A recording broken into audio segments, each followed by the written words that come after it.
This video is about sampling and aliasing. It corresponds to Chapter 9 of the Applied Analog Electronics textbook. Now, all the work we do in this course is pretty much based on the idea of taking signals in the real world, using a sensor to convert them into some sort of electronic signal, then using amplification and filtering and stuff to take that electronic signal to make it into a voltage that can be read by an analog to digital converter that then converts it into numbers inside the computer. So the goal always is to get from our continuous physical signal into numbers in a computer. Now, one problem here is that our input signals are continuous in time. They change with any change in time. But our representation in the computer cannot have an infinite number of numbers. We're limited to finite representations. And so what we do is we don't try to get a continuous representation in the computer. What we do is sample. That is to say, every delta t time period, we look at the voltage and convert it with the analog to digital converter into a number. So we have one number for each sampling period. And we then try to interpret those numbers to reconstruct what the continuous signal would have been. Well, how often do we have to sample? What are the trade-offs? Engineering, there's never a single right answer. There's always trade-offs. Well, what happens if we say, let's sample 100 million times a second? Okay, that's going to produce 100 million numbers every second. We have to store those numbers. We may have to do calculations with them. We may have to transmit them to another machine. So there's a lot of data, and storing, manipulating, communicating data is expensive. There's also the expense of just doing the conversions. A 100 megahertz analog to digital converter is not that cheap. I mean, not super expensive, that's what you have in the Analog Discovery 2s, but not super cheap either. It's not the sort of thing you're going to get on a 25-cent microcontroller. So we have a trade-off. If we sample slowly, we can get a much cheaper instrument. We can have much less data coming through, so much less computational cost, much less communication cost. Everything's much cheaper if we do it slower. But we don't represent the signal as well. So generally we want to make a reasonably priced system and one that captures the data we want. How do we know how fast we have to go in order to capture the data that we want to capture? I mean, you can think about this if you think about it as very low speed stuff. Let's say you're looking at sunlight. If you only looked at the sun once a day, say only at noon, you'd get a very different picture of what's happening. You'd see an annual cycle of light, but you would not see the day and night cycle. Whereas if you looked at it every hour, you'd be able to see the day and night cycle. So if you've got something that's changing rapidly and you want to see that rapid change, you have to sample fast enough to see it. There is a mathematical theorem that tells us how fast we need to sample. It's called the Nyquist Theorem. And basically what it says is that as long as every frequency in the signal that we're looking at is less than half our sampling frequency, we can reconstruct the signal perfectly. So that limit, half the sampling frequency, is known as the Nyquist frequency, or sometimes the Nyquist limit. It says you cannot represent anything faster than this. Anything faster than it is going to get misinterpreted. And that misinterpretation is known as aliasing. So we've got something that's a pretty strict, anything less than the Nyquist limit, we can reconstruct perfectly. Anything above the Nyquist frequency, we cannot see. We will see it as if it was something less than the Nyquist frequency. So everything gets kind of folded down until it appears to be less than the Nyquist frequency, no matter what it started with. Let's take a look a little bit at what that means pictorially. So Here's a textbook scene. It's figure 9.1 from the textbook. And it is showing the same sawtooth wave. So ramp up, sudden drop down, ramp up, sudden drop down.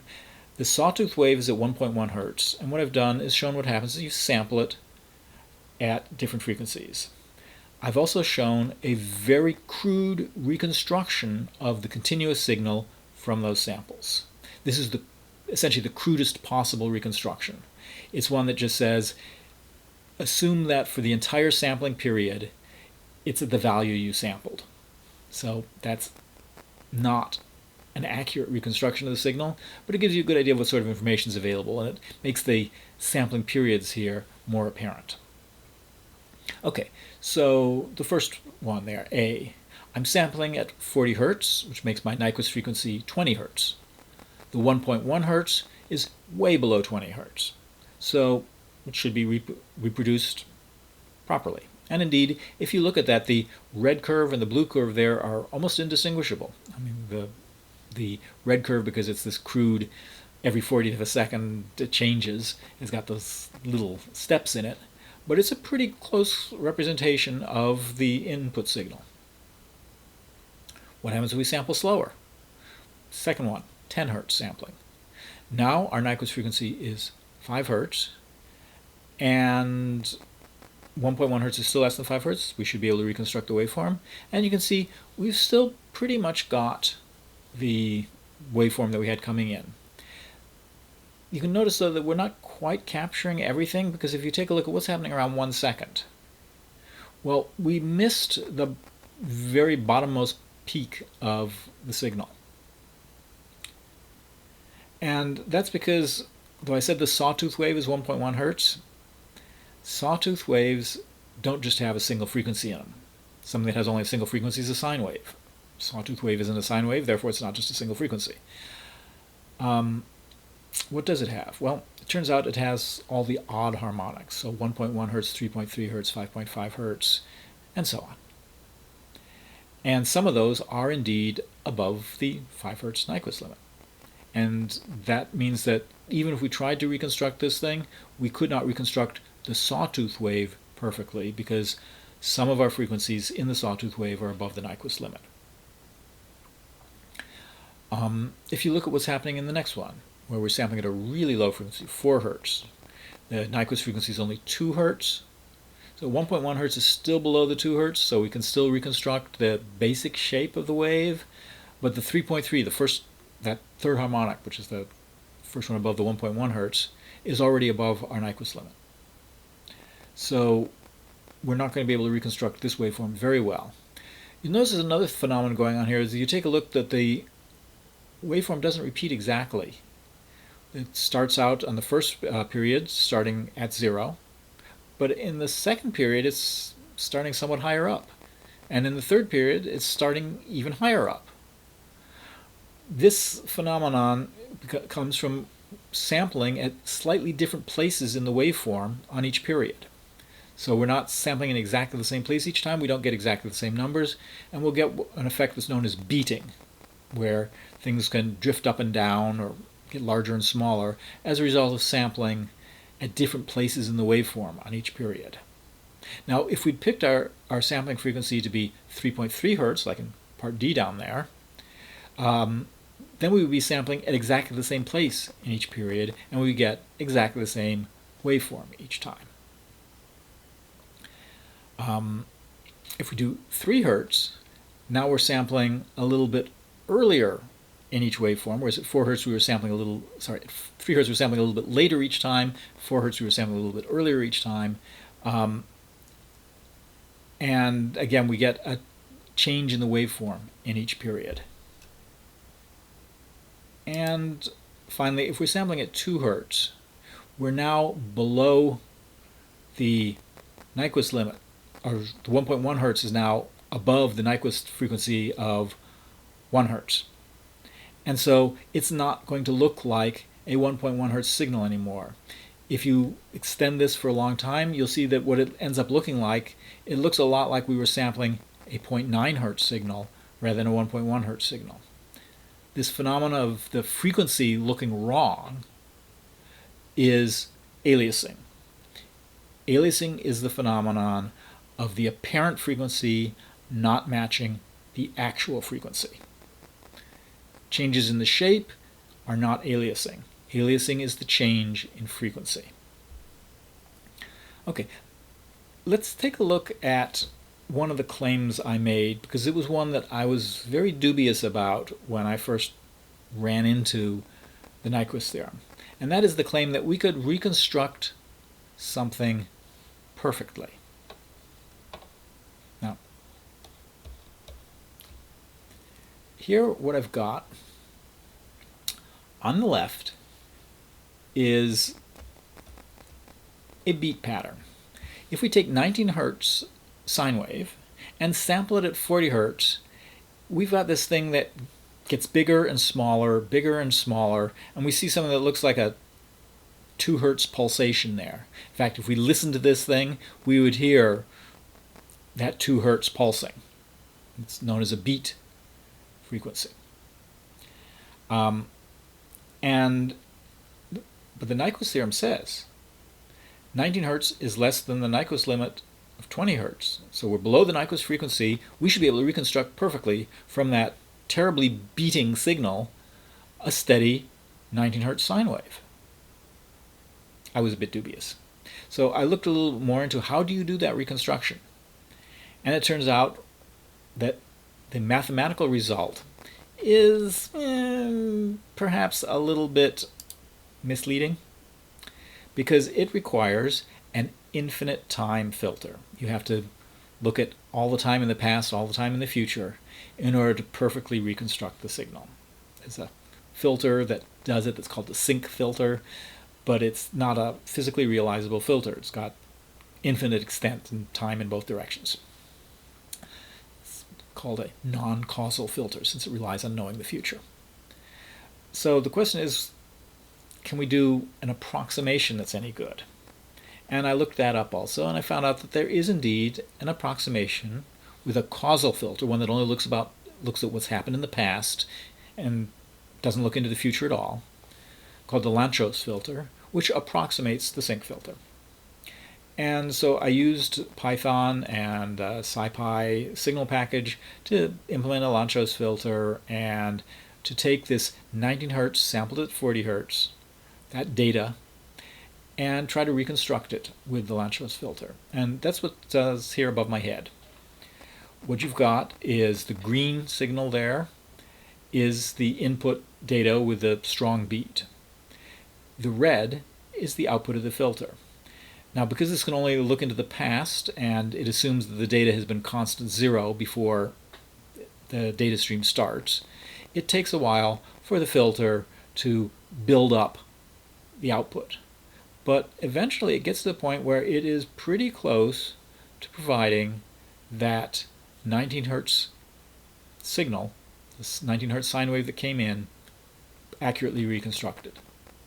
So I convinced myself that not only does the theorem work in theory using impossible objects like non-causal filters, but you can get pretty good approximations to it in the real world also. The computations are possible, they're reasonable, and so a lot of the beating and other phenomena that you get are correctable. So by using a better reconstruction method than just the crude make the signal look like it was constant during the entire time period, which is what gives you that horrible beating, there is possibility of reconstructing the original signal more accurately. The information is there in the data stream, which is all that the theorem claimed. It didn't claim that crude reconstructions would necessarily get you the original signal, just that reconstruction was mathematically possible. Okay, so beating is a phenomenon we actually can correct for. What about aliasing? What is the problem there? And the problem there is perhaps best illustrated with a couple visual examples. So here's one visual example, Moire patterns. And what you see here is a periodic black and white bars. And then there's sampling being done by having periodic yellow and clear bars on top of the black and white. And if you look at that, you can see that you're not, if you look in the yellow region there, it doesn't look like you've got high frequency bars there. It looks like you've got rather low frequency, only 3 across the screen instead of 40 or so. And that is a result of the high frequency of the black bars being misinterpreted as a low frequency one, because the black bars are at a higher frequency than the Nyquist frequency of the yellow and clear sampling. And this is a very common visual phenomenon. They're known as Moire patterns. And it's not an optical illusion. It's not something that your eye is doing something weird or your mind is doing something weird. There really is a sampling effect going on here, and there really is an apparent frequency that is inherently going to be different from the actual frequency. Okay, Moire patterns, though, are a little bit hard sometimes for people to understand mathematically. So there's perhaps a somewhat easier visual illustration, and that is taking a spinning wheel and sampling it with a video camera, stroboscope, something like that. So here I've taken something turning at 180 RPM, so that's 3 times a second, and sampling it, what was the sampling frequency I picked here? 24 frames per second. That's the standard movie frame rate, not a video frame rate, which is 29.97 or 30, depending where you are. Okay, so we've got 24 frames a second. Okay, and we can see that at 24 frames a second, this thing looks like it's rotating to the right. It turns 45 degrees on each frame. Great. It's rotating in the direction we want it to. Everything looks cool. But if we sample less frequently, we might see something different. For instance, what happens if we sample only 8 times a second? Then we'll be looking at frame 0, frame 8, frame 16, frame 24, which I don't even have here. But if you look at frames 0, 8, and 16, we'll see that we're sampling at the same place in the rotation each time. It's not moving.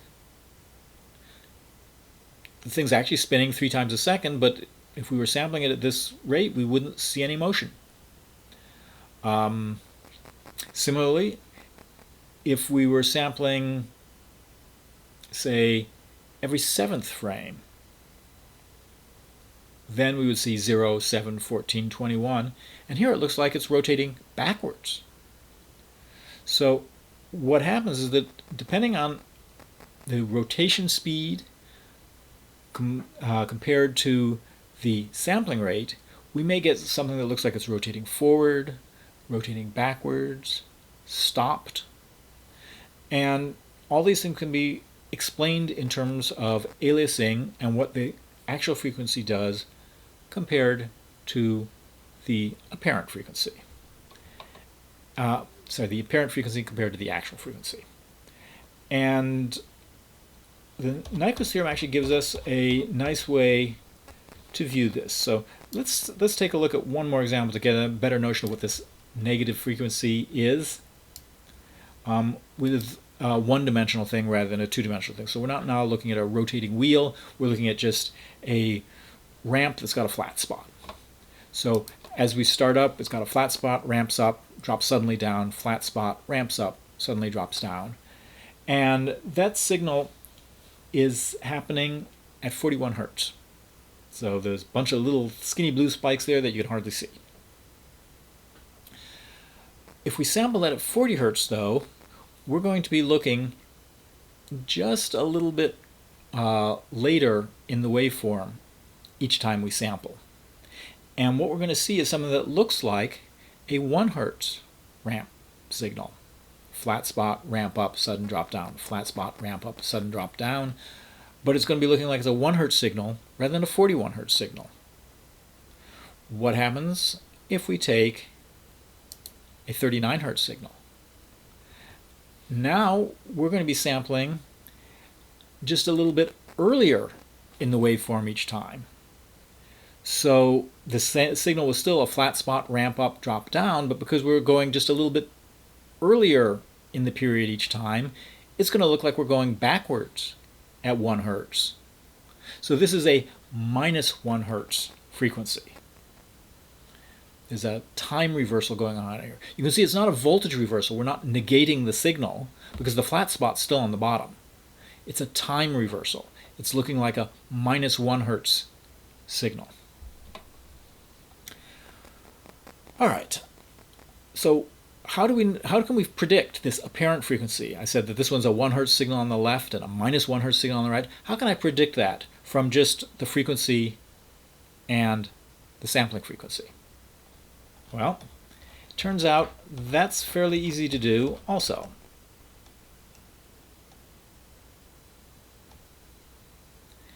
What happens is that if the actual frequency is between minus the Nyquist frequency and the Nyquist frequency, so think of this as spinning clockwise or counterclockwise, as long as we're staying below the Nyquist frequency, we get the apparent frequency and the actual frequency being identical.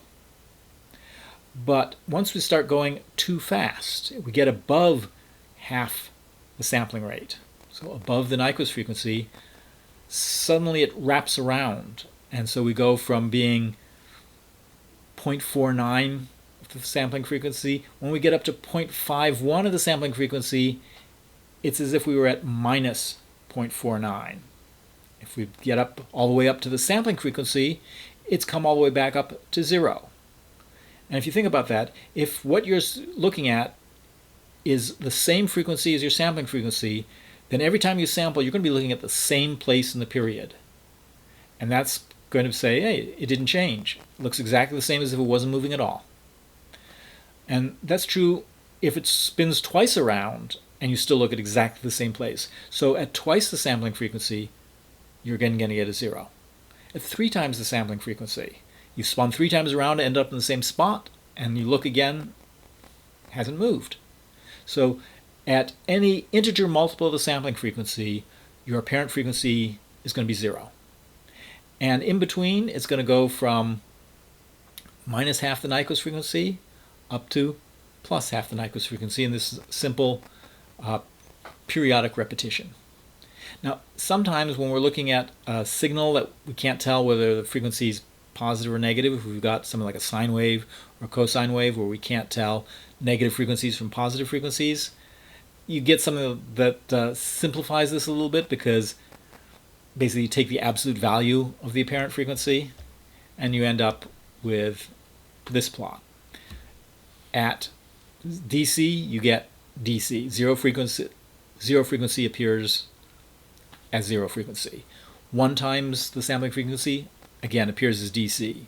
It looks like things aren't changing. So you see that at any multiple of the sampling frequency, you get 0. Then it goes up from 0 to half the sampling frequency, and then comes back down to 0. This one I find a little bit misleading. It's only true of signals where you can't distinguish negative from positive, so only of symmetric things like sine waves. And it's more accurate really to look at it this way, where you're going from negative the Nyquist frequency to positive the Nyquist frequency, and then it wraps around. Okay, let's take a look at a real example. Okay, I've got a fan here, and this fan has got a little marker on the fan, piece of wire there, that indicates a spot on the fan blade. So when this thing is spinning, that piece is going to move around very fast, but if I can take a strobe and look at it just for an instant, I might be able to see where the fan is at a sample time. So I'm sampling in time by using a stroboscope that's got a very short duration, but so it flashes briefly and then the stays off for a while, and so you see sort of instantly sampled. Now I've picked a sampling frequency here of about 30 hertz, because that's also the sampling frequency for the camera. And if the stroboscope and the camera are at different frequencies, then you get beating effects from the difference in the lighting and the frame rate of the camera. In fact, if you've been observant, you may have noticed a little bar, sort of horizontal bar, moving up the screen every couple seconds. That's because I didn't exactly match the frame rate and the strobe rate. The strobe was manually controlled, and so I couldn't hit exactly 30 hertz. I think I'm getting 30.1 hertz or something like that. So I'm a little bit off there, and so you see a little bit of beating just from the stroboscope. What I'm going to do is I'm going to turn the fan on, and I'm going to spin it up to about 30 times a second. Now with the strobe running at 30 times a second and the fan spinning around 30 times a second, it should be almost frozen. So I'm going to turn on the power supply now and speed it up.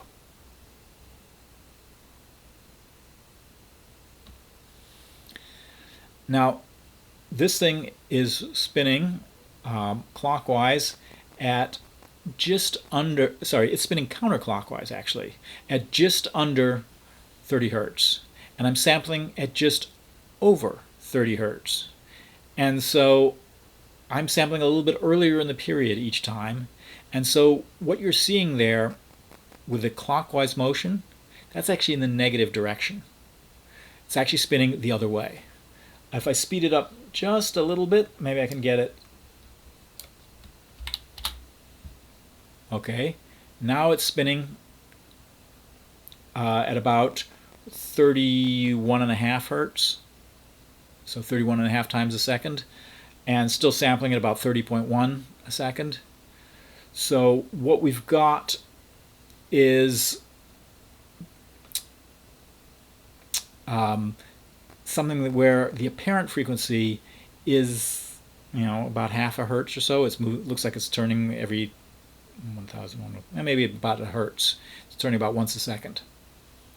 But it's actually spinning almost 32 times a second. So the apparent frequency here is very low because we're just off of the sampling frequency. I can speed this thing up quite a bit now. Let's try to see if I can get it up around 120 hertz. All right, now we're running at 62 hertz approximately. So every other rotation, we're taking a sample. It's spinning around twice in each frame, and it still looks like it's moving slowly. Now the reason the fan blade isn't looking motionless and only the wire is because the fan blade is mainly illuminated by other light in the room, not by the stroboscopic light. And so it's because we have a long exposure in the camera, it's basically averaging over the entire frame period, and so you're not seeing that sharp instant in time that we're getting for the little piece of wire that's stuck in the fan. Okay, I could take this up even faster, I think. And now, if it doesn't blow itself away, it's running at about 100 hertz. And you can see I haven't got the wire motionless. It would take a little bit of tweaking of the frequency here to try and get something where I'm sampling at the same place in the period each time, and it's a little difficult to adjust the fan that precisely. Okay, let's take it back down to something where it won't walk across the desk. All right, so I'm slowing it back down again. And you see that turning one direction and looking like it's turning in the other direction. We are now down to the point where it is rotating just below 30 hertz, and so you're seeing it turning in the opposite direction from what it's really doing.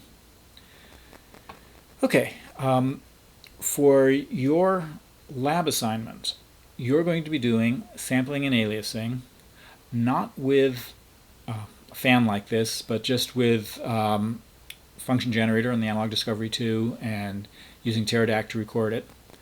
And your goal is to play around with it to see what happens with different sampling rates, different frequencies, and then to write a tutorial, a clear explanation for somebody who's not familiar with sampling and aliasing, and then to illustrate your tutorial with examples of data you've collected yourself.